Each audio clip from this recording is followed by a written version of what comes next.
काय तिच्या ठाई, सत्य डोळ्याने पाही दंड दुष्टांना देई, अनेक रूपे तिही घेई भक्तांच्या पायी, अश्विनी प्रथम दिनी बसते सिंहासनी, होतो जय घोष माऊलीचा, करूया उदो उदो उदो अंबाबाईचा, करूया उदो उदो उदो अंबाबाईचा.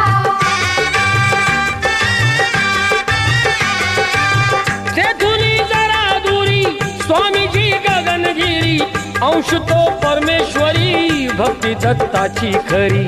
गुहेत स्थान जरी बाजूला खोल दरी, रूपते त्यांचे जणू शिवशंकरा परी, भेटूया त्यांना चला पाहू ईश्वरी लीला,